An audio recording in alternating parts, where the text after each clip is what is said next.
ہزاروں سال پہلے کی بات ہے۔ یہ زمین بالکل ویران تھی، نہ انسان، نہ شہر، نہ آبادیاں، صرف ایک ہی مخلوق یہاں آباد تھی، وہ تھے جنات۔ جنات کے قبیلے زمین کے کونے کونے میں پھیلے ہوئے تھے، مگر ان کے درمیان ہمیشہ لڑائیاں، جھگڑے، فساد اور خونریزی جاری رہتی تھی۔ پوری زمین میدان جنگ بن چکی تھی۔ یہ منظر اللہ رب العزت کی بارگاہ میں پیش ہوا تو اللہ تعالیٰ نے فیصلہ فرمایا، زمین کو اس فساد سے پاک کر دیا جائے۔ فرشتوں کو حکم دیا گیا، وہ بڑے بڑے لشکروں کی صورت میں زمین پر اترنے لگے اور جنات پر زبردست حملہ کر دیا۔ جنات نے مقابلہ کرنے کی کوشش تو کی، مگر اللہ کے حکم کے سامنے وہ بے بس ہو چکے تھے۔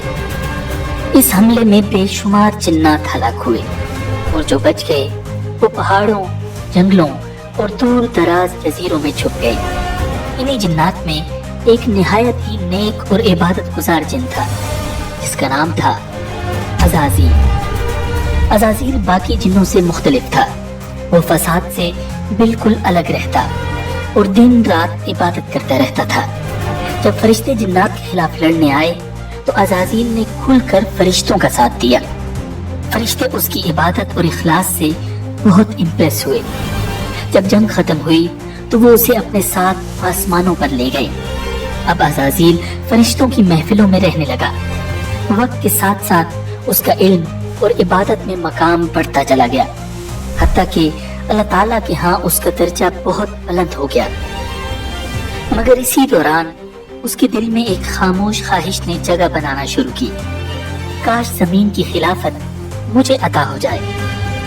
وقت گزرتا جا رہا تھا، پھر ایک دن اللہ رب العزت کی طرف سے ایک اعلان ہوا، ایک ایسا اعلان جو سب کچھ بدل دینے والا تھا۔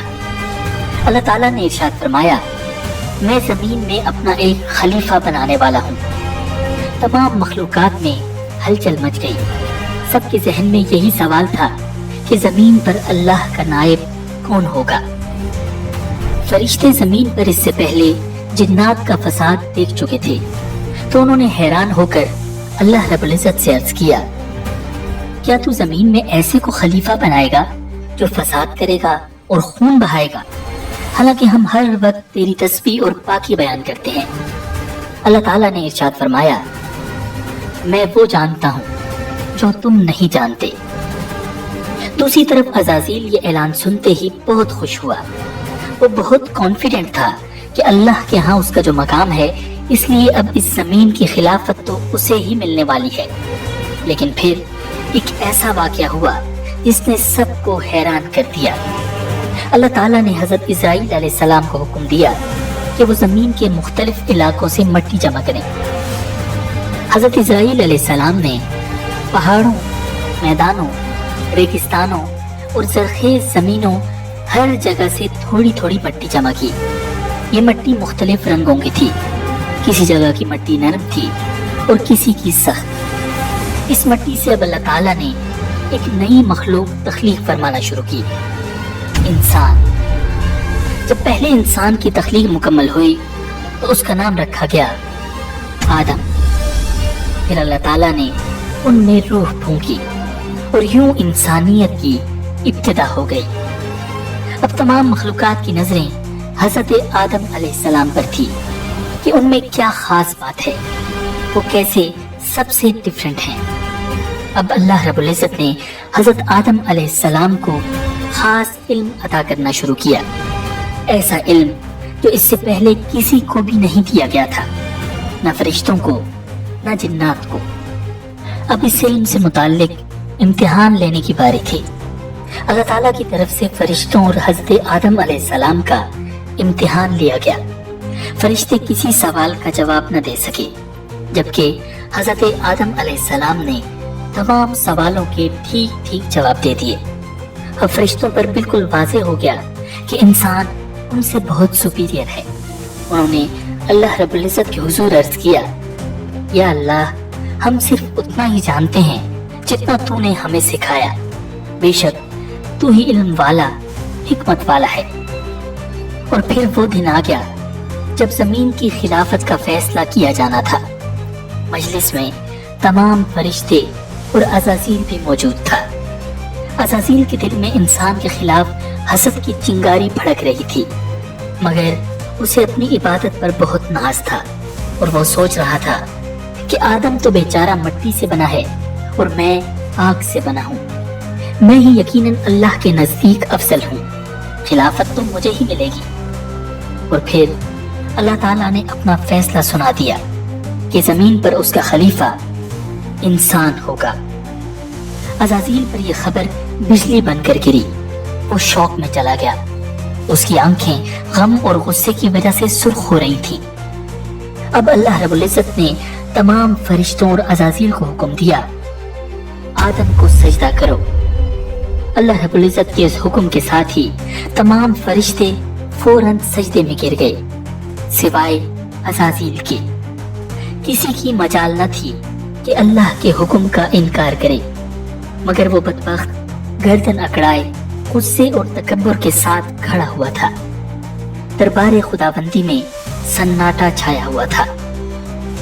اللہ تعالیٰ نے پوچھا، تجھے کس چیز نے روکا کہ تو سجدہ نہ کرے جب میں نے تجھے حکم دیا؟ ابلیس نے تکبر سے جواب دیا، میں اس سے بہتر ہوں، تو نے مجھے آگ سے پیدا کیا اور اسے مٹی سے۔ اللہ رب العزت نے نہایت جلال سے فرمایا، نکل جا یہاں سے، تجھے یہ حق نہیں کہ یہاں تکبر کرے، یقیناً تو ذلیلوں میں سے ہے۔ اب وہ عزازیل ابلیس بن چکا تھا، مردود اور شیطان، مگر بجائے شرمندہ ہونے یا توبہ کرنے کے، اس نے اللہ تعالیٰ سے ایک حیران کن درخواست کی، مجھے قیامت تک مہلت دے دے، جس دن انسانوں کو قبروں سے اٹھایا جائے گا۔ اللہ رب العزت نے فرمایا، جا، تجھے مہلت دی گئی۔